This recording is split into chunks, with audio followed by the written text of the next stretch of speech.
¿Sabías que en Japón no se premia tanto al más inteligente, sino al más disciplinado? Que su sistema está diseñado para valorar la constancia más que el brillo momentáneo.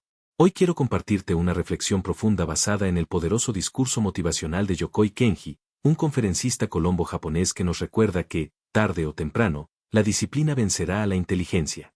En un mundo que muchas veces celebra al más rápido, al más astuto, al que grita más fuerte, Kenji nos devuelve a lo esencial, a la paciencia, al esfuerzo diario, al valor de la repetición, del trabajo silencioso, ese que casi nadie ve, pero que lo cambia todo.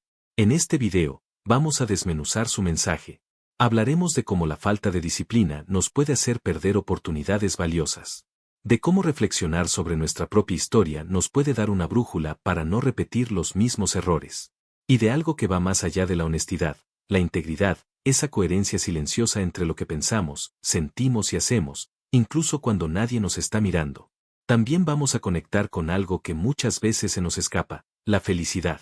Porque sí, Kenji también nos habla de cómo lo simple puede ser la fuente más poderosa de bienestar. Y cómo un pequeño cambio en nuestra percepción puede transformar no solo nuestro día, sino nuestra vida entera. Este no es solo un video, es una invitación. Una pausa necesaria. Un espacio para mirar hacia adentro, para repensar nuestras metas, y sobre todo, para elegir cómo queremos avanzar a partir de ahora. Y si estás aquí, no es casualidad. Quédate hasta el final, porque lo que vas a escuchar puede ayudarte a tomar decisiones más conscientes, a fortalecer tu constancia y a reconectar con lo esencial. Y antes de comenzar, si este mensaje te resuena, te invito a suscribirte al canal, dejar tu like y compartir este contenido con alguien que también necesite escuchar esto hoy. Aquí hablamos con el corazón, sin filtros, con propósito. Y tú, formas parte de esta comunidad. En Colombia, algunos profesores me decían cosas como, debes ser muy inteligente, usted es japonés, ¿cierto? A veces, al salir de clase, escuchaba comentarios de maestros diciendo que en Japón los niños eran tan inteligentes que les daban cables y circuitos, y ellos fabricaban radios y calculadoras en sus pupitres.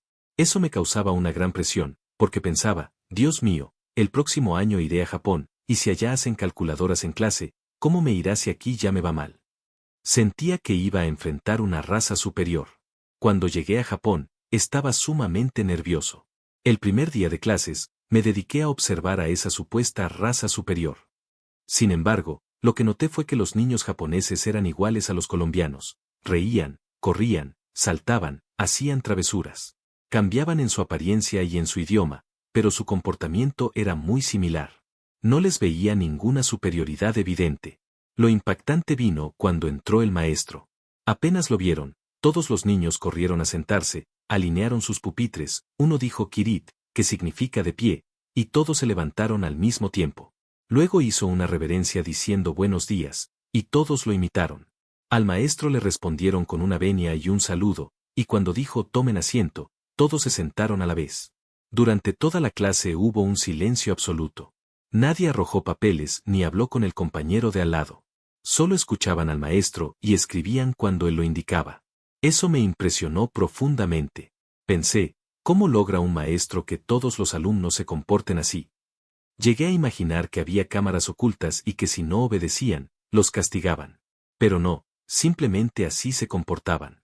Ese mismo día, le pregunté a mi padre cómo era posible ese comportamiento. Él me respondió con una frase que se ha vuelto muy conocida en Colombia: la disciplina, tarde o temprano, vencerá a la inteligencia.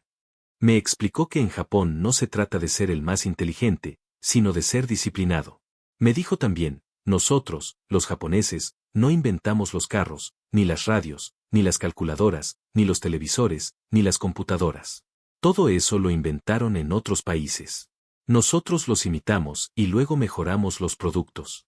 ¿Cómo lo hicimos? No fue por nuestra genialidad, sino por nuestra disciplina. Y continuó, no inventamos nada, pero ¿quiénes son hoy los dueños de marcas como Toyota, Suzuki, Kawasaki, Yamaha, Nissan, Mitsubishi, Sony, Toshiba, Hitachi, Honda, Mazda, Casio, entre otras? Japoneses. ¿Cómo llegamos a ese nivel tecnológico? Todo comenzó con disciplina. Por eso un japonés jamás llega tarde.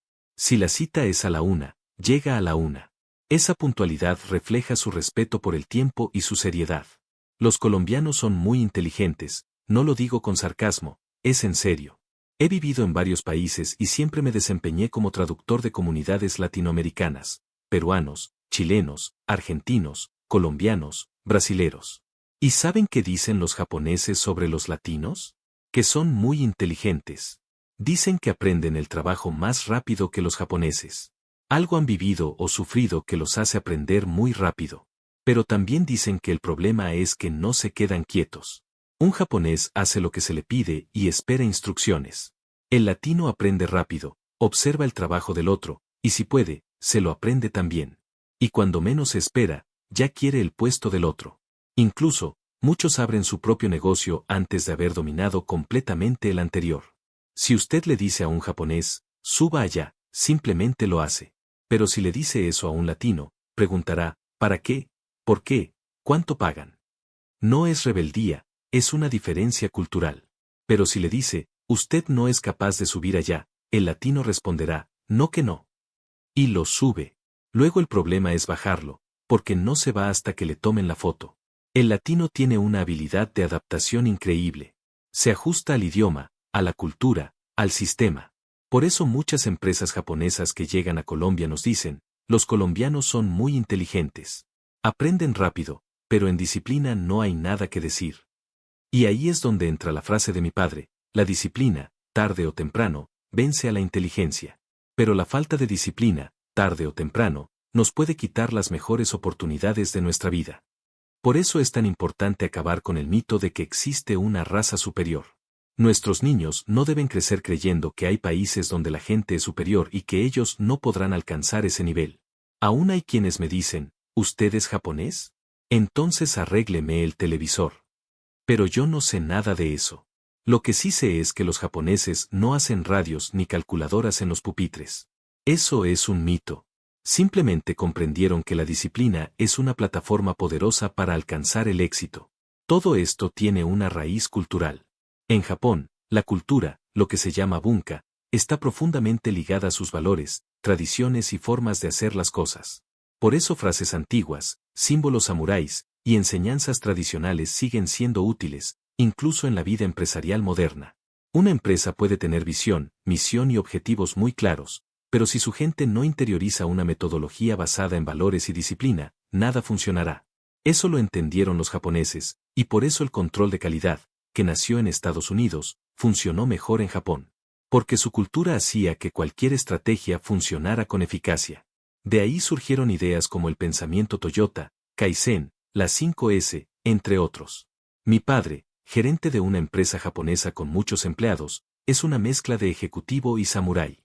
Es decir, un hombre de negocios con valores muy antiguos. Recuerdo que una vez me estaba cortando las uñas de noche en el cuarto y él entró diciendo, ¿qué estás haciendo? Le respondí, me estoy cortando las uñas. Y me dijo, en Japón no se cortan las uñas de noche. Eso llama a los muertos a la casa. Yo pensé que era una tontería.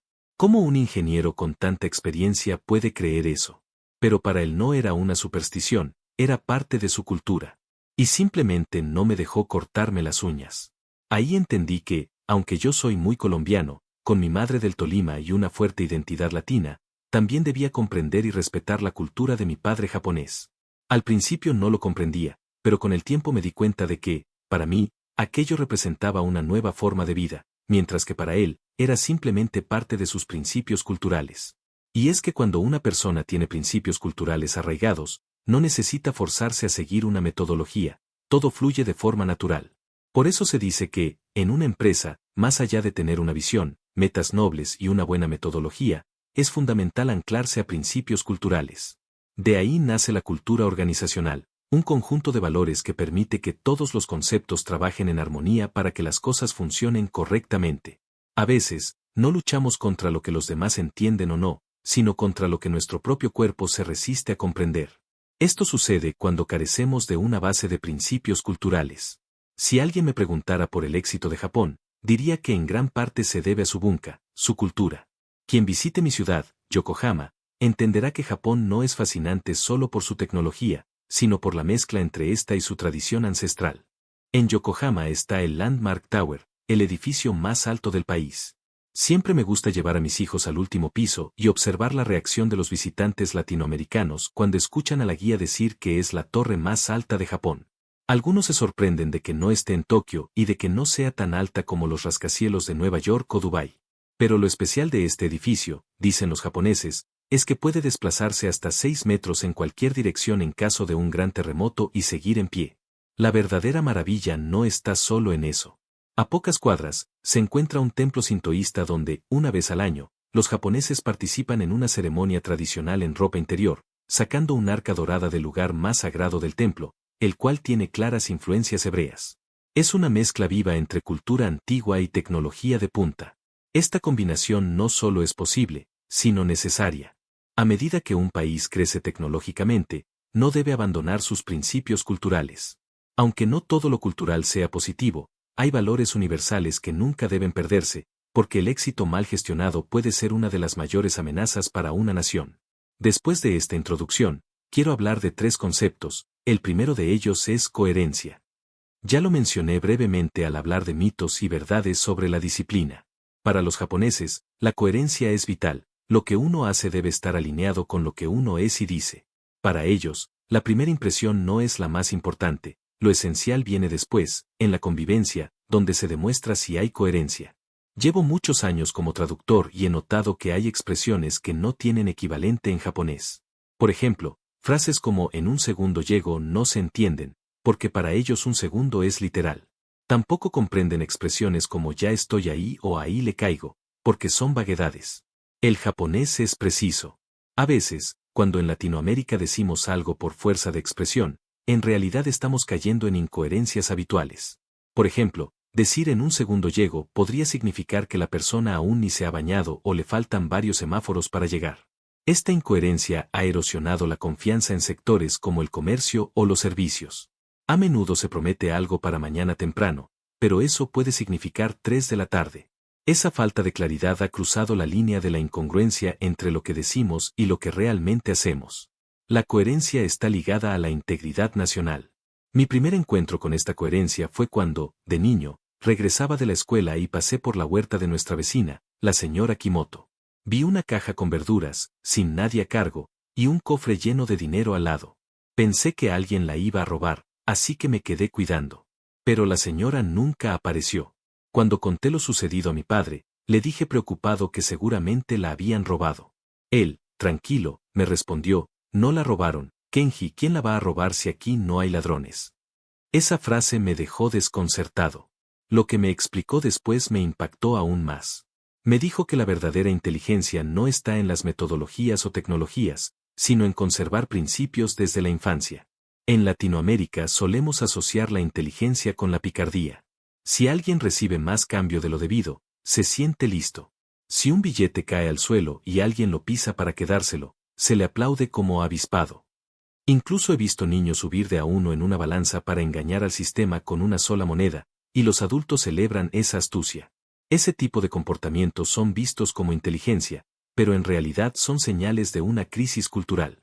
Si los consumidores roban, el vendedor se ve obligado a protegerse, contratando personal, lo que encarece los productos. El vendedor termina adulterando productos para cubrir esos costos. El consumidor nota esto y también quiere sacar ventaja. Se genera un círculo vicioso. Luego, interviene el gobierno con controles, cámaras y sanciones. Y cuando le preguntan al comerciante por qué adultera sus productos, responde con naturalidad, así gano más. Hoy en día, muchos países latinoamericanos están atrapados en un ciclo interminable de corrupción, y no sabemos cómo romperlo. Solemos pensar que todo empieza en la política, en las altas esferas del poder, pero eso no es del todo cierto. Muchas veces, la corrupción no se origina ahí, sino en un lugar mucho más cercano, la familia. Comienza cuando dejamos de lado los principios básicos, como ese mandamiento que dice no robarás. Los japoneses también tienen su versión de este principio, aunque la forma en que lo expresan es muy diferente. Mientras que nosotros decimos simplemente no robarás, ellos lo detallan con precisión y lo actualizan constantemente. Su código dice algo así como, no toques lo que no es tuyo. Y no se queda solo en palabras. Si te encuentras un bolígrafo sobre una silla que no te pertenece, no lo tomes. Si ves una cartera olvidada, no es tuya, déjala. Incluso si ves a una mujer atractiva en una fiesta y no es tu pareja, respétala, no es tuya. Esa enseñanza clara, repetida desde la infancia, moldea ciudadanos con una integridad profunda. Cuando uno crece rodeado de valores que conectan lo que se dice con lo que se hace, la sociedad entera se vuelve más fuerte, especialmente en momentos difíciles. Tuve la oportunidad de viajar a Japón después del tsunami. Toda mi familia está allá, en Yokohama, que está lejos del lugar donde ocurrió la tragedia. Fui para ver cómo estaba el país y lo que encontré me impactó profundamente. Como japonés, me sentí orgulloso. Pero como colombiano, también sentí una mezcla de frustración y envidia. No podía creer la rapidez con la que se estaban recuperando. En solo 6 días reconstruyeron una carretera. Sí, 6 días. Y yo, que vengo de Bogotá, mejor no digo más. Me preguntaban cómo lograron algo así. La respuesta es simple: disciplina.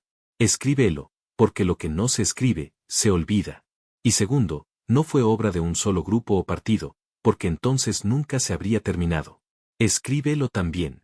Pero lo más importante es esto: Japón comprendió que su mayor riqueza no está en el oro, ni en el petróleo, ni en sus productos de exportación. Su mayor tesoro es su gente, y los valores con los que ha sido formada. Una sociedad fuerte no nace de la abundancia material, sino de principios sólidos. Claro, hablar de integridad no siempre gusta, porque no es un camino rápido. La coherencia entre lo que uno dice y lo que hace es exigente. Y los resultados no son inmediatos, pero sí duraderos. El éxito que nace de la integridad es lento, pero firme. Y vale la pena. Ahora, si yo escribiera un libro que se llamara Cómo hacerse rico en 3 semanas, con subtítulos como El secreto del samurái o Medio paso para alcanzar la riqueza sin esfuerzo, ese libro se vendería como pan caliente. A todos les encantan las soluciones mágicas. Adelgace comiendo o hágase rico durmiendo. Pero si escribo un libro con el título Cómo hacerse rico en 20 años, con los 146 pasos difíciles y disciplinados que nadie quiere seguir, ese no lo compraría casi nadie. ¿Por qué? Porque dice la verdad. Y la verdad, muchas veces, no vende. Una vez, después de una conferencia, una mujer se me acercó y me dijo: «Usted tiene algo especial, ¿es usted de China?» «No, señora, de Japón». «Ah, entonces usted debe saber cuál es el secreto de los japoneses para la prosperidad». Le respondí que no vendía nada para la prosperidad. Pero esa pregunta me hizo reflexionar. Recordé una frase de los abuelos japoneses, y le dije con intriga: «Según nuestros abuelos, el secreto del éxito japonés es Shigoto». Ella me preguntó qué era eso. Le respondí: «Shigoto significa trabajo». ¿Solo eso? Yo creí que era algo especial, una planta, una técnica. No, señora, el secreto es trabajar. Nada más. Las cosas valiosas toman tiempo. Esto no es una frase de mercadeo, es sabiduría ancestral. En Latinoamérica, y en particular en Colombia, pasamos una época donde nos vendieron la idea del éxito inmediato. El que se volvió rico de la noche a la mañana, el que encontró el machete, el que se tapó en plata. Pero en Japón, todo lo contrario. Prefieren procesos largos, sostenidos, de 5, 10, 15 o 20 años. Aquí, si un negocio no da para comprarse un carro en 3 años, ya lo consideran un fracaso. Buscan negocios sin compromiso, pero que den plata rápido. Y claro, ese tipo de éxito es efímero. Mientras tanto, tú estás en un sector que requiere capacitación, esfuerzo, cumplimiento y coherencia. Y justo en tu barrio hay alguien que no estudia, no madruga ni se esfuerza como tú, pero aparece con una camioneta nueva. ¿Será que estudió? Tal vez, pero estudió cómo traficar ilegalmente. Hay opciones más lucrativas, sí, pero son incoherentes. Ese éxito fácil ha traído una mentalidad de pobreza, no solo a Colombia, sino a muchos países latinos. Y aquí quiero diferenciar 2 conceptos: honestidad e integridad. No es lo mismo. Ser honesto es valioso, pero ser íntegro no tiene precio. La mayoría de los latinoamericanos son honestos. Eso no lo muestran los medios porque no da rating, pero es verdad. Sin embargo, hoy necesitamos más que honestidad, necesitamos integridad. ¿La diferencia? Te lo explico con una historia. Un hombre pide una pizza en un hotel. Al abrir la caja, en vez de pizza, hay $800. Su pareja le dice: «Nos sacamos la lotería». Pero él recuerda las enseñanzas de su padre: ser honesto. Devuelve la caja con el dinero a la pizzería. Lo abrazan, lo felicitan, le dicen que anunciarán su gesto por la radio. Él responde, no puedo salir en ningún medio, solo denme mi pizza. El encargado insiste, por favor, déjenos contar esta historia. Él se lo lleva a un rincón y le confiesa, no puedo salir en la radio, porque la mujer que estaba conmigo no es mi esposa. ¿Fue honesto? Sí. ¿Fue íntegro? No. Porque la honestidad es lo que haces frente a otros. La integridad es lo que haces aunque nadie te esté mirando. Honestidad son tus actos públicos. Integridad es lo que haces cuando no hay testigos. Otro ejemplo. Un padre lleva a sus hijos a un parque y entrega las entradas para menores. Una de las entradas no aplica porque uno de los niños ya cumplió años el día anterior. El padre lo aclara y paga la diferencia. La niña en la taquilla le dice, Señor, si no me decía, no me daba cuenta. ¡Qué honesto es usted! Él no dice nada, pero sonríe. Porque, aunque la cajera no se dio cuenta, sus hijos sí. ¿De qué sirve engañar al mundo si nuestros hijos están aprendiendo de nuestras acciones? Se dice que los niños solo aprenden el 30% de lo que decimos y el 70% de lo que hacemos. Podemos decirles no mientas, pero si nos oyen mentir por teléfono, entenderán que mentir está bien. La integridad no se enseña, se transmite y se hereda. Cuando llegué a Colombia, me impactó que en muchos comercios no hay precios visibles. En Japón, todo tiene precio fijo, no se pide rebaja. Si compras algo en un extremo del país y luego viajas 6 horas en tren, costará lo mismo. Aquí pregunté a un vendedor por qué no ponía precios, y me respondió algo que no entendí al principio. Es según el marrano. ¿El marrano? Sí, según la pinta del cliente. Si tiene buen reloj o buena ropa, le cobramos más. Si no, lo que se pueda. Así no hay confianza. Se califica al cliente por su apariencia. Le propuse vender a la japonesa en su tienda. Me senté en la caja, y cuando entraban clientes, hacía como en Japón, miraba al aire, sin presionarlos. Un hombre se probó una chaqueta varias veces. Finalmente, me preguntó, ¿está buena? Le respondí con la verdad. ¿Cómo se siente con ella? Eso fue suficiente. No necesitaba decirle que se veía divino, hermoso, o que le hacía resaltar los ojos verdes cuando los tenía negros. Los clientes no son tontos. Lo único que funciona es la verdad, dicha con coherencia. Qué extraño resulta asociar el engaño con ser buen vendedor. Hay frases muy curiosas como, ese es tan buen vendedor que vende un hueco, o ese le vende leche a una vaca, o incluso ese vende una loca embarazada. Son expresiones que reflejan una visión equivocada, que relacionan la habilidad para vender con estafar o manipular. ¿Quién nos enseñó eso? En realidad, un buen vendedor no es quien engaña, sino quien dice la verdad. En Japón hay una frase muy sabia, al cliente no se le vende, se le conquista. Porque cualquiera puede hacer una venta, pero conquistar a un cliente crea una relación que puede durar años. La venta es un momento, pero la confianza se construye a largo plazo, y eso sí vale la pena. Quiero hablar de 3 conceptos, y creo que me va a alcanzar el tiempo para comentar 2. El primero es la identidad. Yo, por haber nacido en Colombia, siempre escuché que era chino. Luego, al llegar a Japón, me llamaban gaijin, extranjero. Crecer en países donde uno siempre es el diferente afecta la identidad, sobre todo en la adolescencia. Pasé por una crisis de identidad. No sabía quién era realmente. Pero jamás imaginé que hablar español fuera una habilidad tan valiosa. Hoy me siento feliz y agradecido con Dios por haber nacido en Latinoamérica.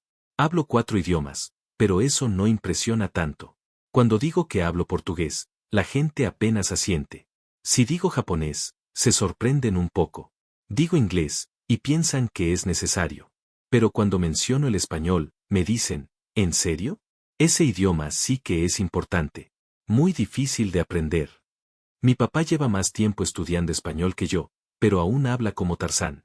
Le digo, papá, ¿cuándo vas a hablar bien? Y él responde, yo hablar bien. Por eso, cuando se enteraron de que hablaba español, me ofrecieron traducir con apenas 14 años. El problema fue el conferencista, que al verme tan joven, me llevó aparte y me hizo preguntas que no entendí en ese momento. Hoy sí. Me dijo, ¿quién es Kenji? Respondí que era mi nombre. Me preguntó si cambiar de nombre me haría dejar de ser yo. Me insistió, ¿quién es usted? Yo, confundido, dije que era colombo japonés y por eso hablaba los 2 idiomas. Él volvió a preguntar, esta vez más fuerte, ¿y si no hiciera traducciones, quién sería? Me quedé en silencio. En ese momento pensé que solo me estaba preparando para traducir, pero en realidad me estaba enseñando sobre identidad. Y no lo entendí entonces. Hoy, con 33 años, entiendo perfectamente lo que ese hombre quiso decirme. Uno no es lo que tiene por fuera, sino lo que es por dentro.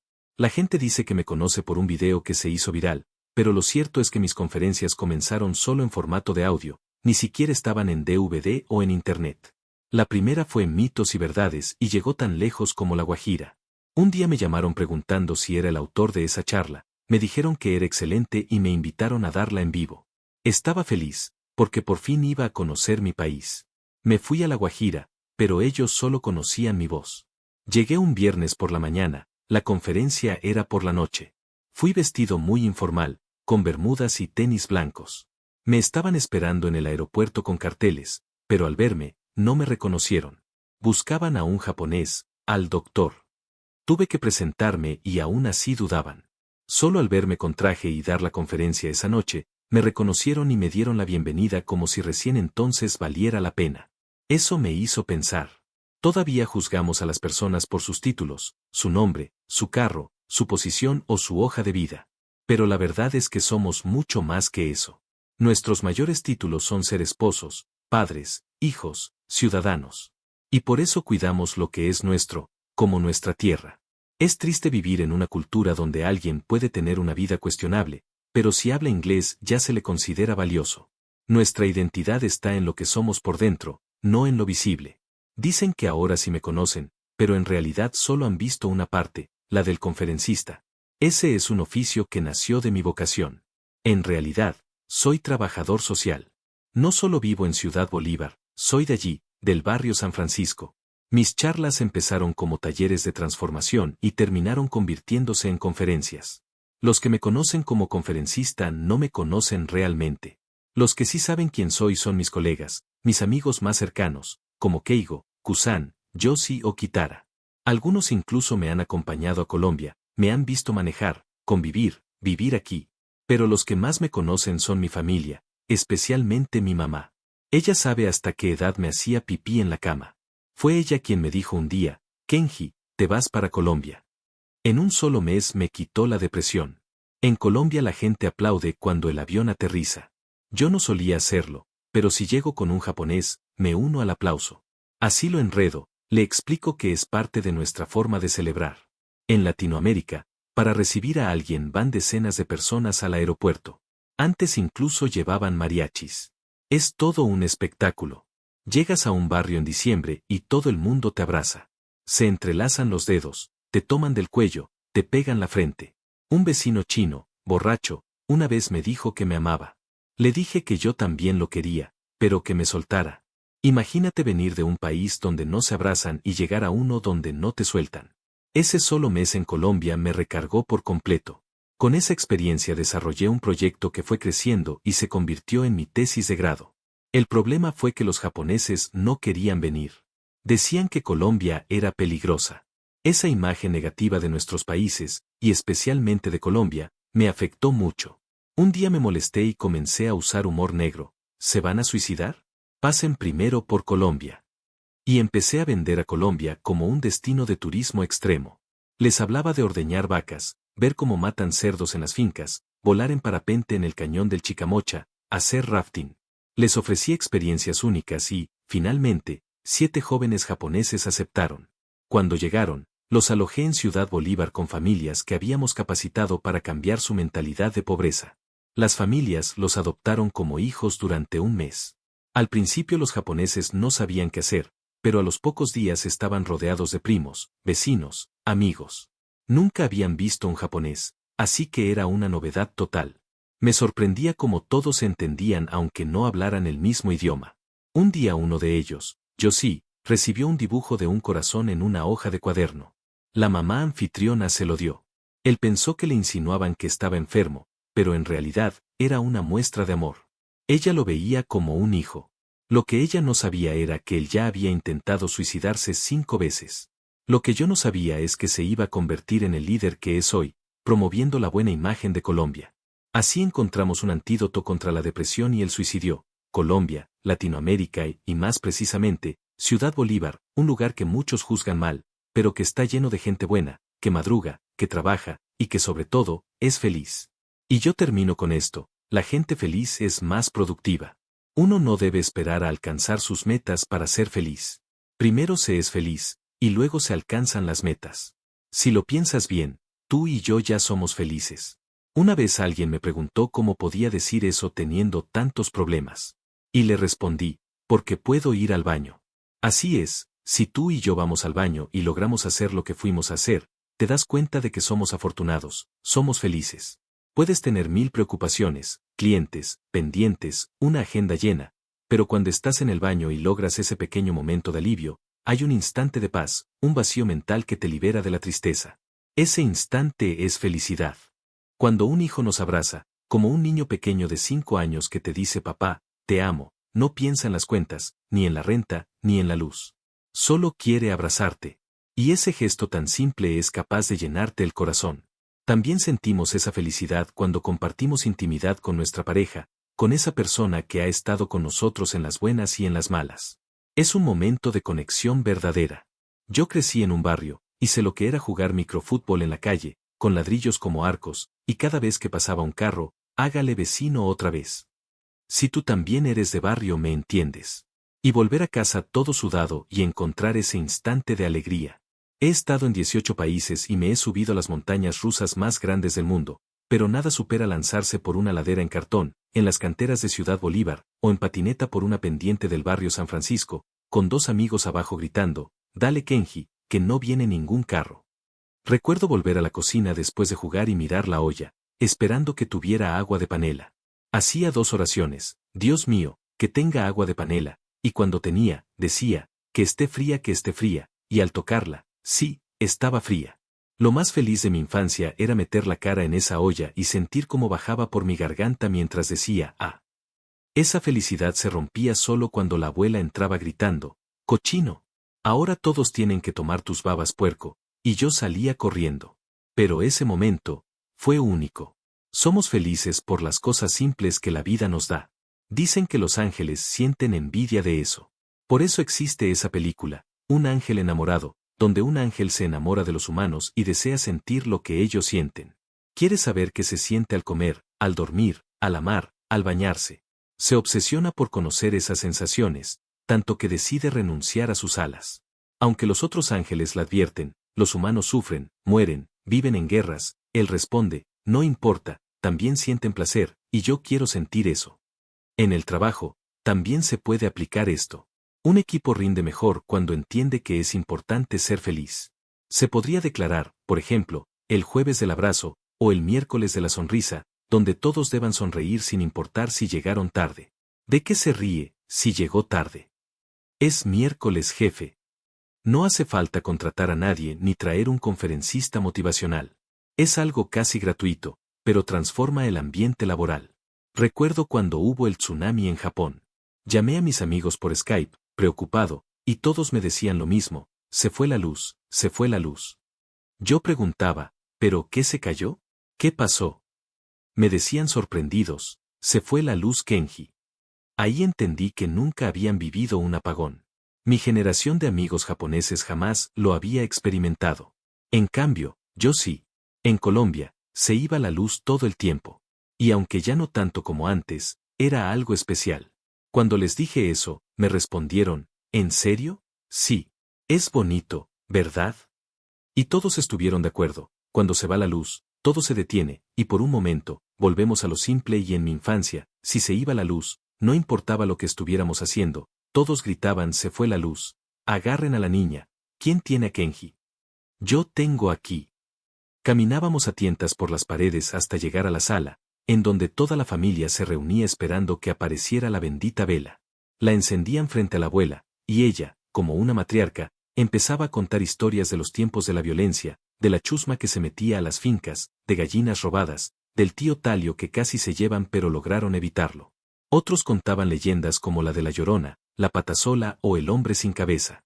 Eso pasa en toda Latinoamérica. ¿Alguien más cantaba ¿A quién engañas, abuelo? Yo sé que tú estás llorando.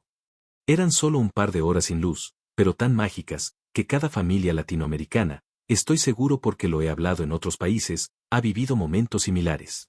Tan especiales que cuando regresaba la luz, todos suspiraban como diciendo ya volvió. ¿Y cuál es el problema de hoy? Que tenemos tanta tecnología, tantos iPhones y Blackberries, que ya ni nos miramos a la cara en la mesa. Hemos olvidado que la mayor riqueza que tenemos es nuestra capacidad de mirar al otro y decirle, eres importante para mí. Una vez, un hombre me dijo, para usted es fácil decir eso, pero mi hijo se puso un arete en la nariz. Le pregunté, ¿cuántos años tiene? 18. Entonces le respondí, tienes dos opciones, papá. O te amargas y le amargas la vida al muchacho, o lo abrazas, le das un beso en ese piercing y le dices, pareces un marranito mi bebé. Otro me dijo, para usted es fácil decir eso, pero mi hija se peina de lado así se va a estudiar. Le dije, esa es la moda de las adolescentes. Tienes dos opciones, mamá, o te amargas o la ayudas a peinarse. Ven, yo te ayudo, le hacemos el peinado de lado y le ponemos un huevito de codorniz, parece un nido de pájaro. ¿Por qué me atrevo a decir esto? Porque las modas pasan, los métodos cambian, pero lo que nunca pasa de moda es una persona que sabe mirar a los ojos y decirle al otro, tú eres importante para mí. Hoy quiero compartir algunas ideas que me parecieron especialmente valiosas del contenido que vimos. La primera tiene que ver con la disciplina. Muchas veces dejamos pasar oportunidades importantes por no haber sido constantes. Por eso, puede ser útil mirar hacia atrás y pensar en aquellas veces que la falta de disciplina nos hizo perder algo, una relación, una posibilidad laboral, una mejora financiera, una amistad. Incluso hablar de ello con alguien o escribirlo puede ayudarnos a tomar conciencia y no repetir lo mismo en el futuro. Otro tema que me pareció muy relevante es la diferencia entre ser honestos y tener integridad. Ser honestos tiene que ver con lo que mostramos públicamente, mientras que la integridad está en cómo actuamos cuando nadie nos observa. Implica alinear nuestras acciones con lo que pensamos y sentimos, aunque eso no sea visible para otros. Vivir con integridad en un mundo que muchas veces premia la apariencia puede ser difícil, pero a la larga marca la diferencia. Esto se nota especialmente cuando hablamos de la crianza. No educamos a nuestros hijos con discursos, sino con nuestro ejemplo. Ellos aprenden más de lo que hacemos que de lo que decimos. Lo mismo pasa con el liderazgo, lideramos con coherencia, no con palabras vacías. Por eso vale la pena preguntarse si estamos viviendo de forma coherente o si solo intentamos mantener una imagen de honestidad sin profundidad. Finalmente, quisiera detenerme en el tema de la felicidad. Se abordaron dos ideas potentes, una, que las personas felices tienden a ser más productivas, y otra, que no necesitamos alcanzar grandes metas para ser felices, sino que al conectar primero con la felicidad, con lo cotidiano y lo sencillo, es más fácil avanzar hacia nuestros objetivos. A veces invertimos ese orden, esperando que el logro nos dé la felicidad, cuando en realidad es al revés. Y ahora que llegamos al final, quiero dejarte con esta pregunta que nos lanza, sin rodeos Yokoi Kenji. ¿Estás apostando todo a tu inteligencia, o estás cultivando tu disciplina cada día, aunque nadie te aplauda?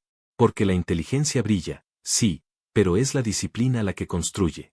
Es la que te levanta cuando ya nadie cree en ti. Es la que te sostiene en silencio, cuando parece que nada está dando frutos. Y es, como nos enseñan en Japón, la herramienta más poderosa para lograr metas reales, duraderas, con valor. Este video no se trató solo de mirar hacia Japón, sino de mirarnos a nosotros mismos. De ver cuánto podemos cambiar si dejamos de esperar resultados inmediatos y comenzamos a actuar desde la constancia, desde la integridad, desde lo esencial. Si este mensaje resonó contigo, si sentiste aunque sea un pequeño impulso para mejorar tu camino, tu rutina o tus decisiones, este canal es tu lugar. Aquí no vendemos fórmulas mágicas. Aquí creemos en el trabajo constante, en los pequeños pasos, en la transformación real que empieza desde adentro.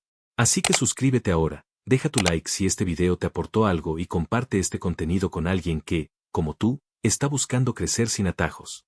Gracias por estar aquí, por quedarte hasta el final y por formar parte de una comunidad que no se rinde, que no se conforma, y que, sobre todo, cree que sí se puede. Nos vemos en el próximo video. Y recuerda, tarde o temprano, la disciplina vence a la inteligencia.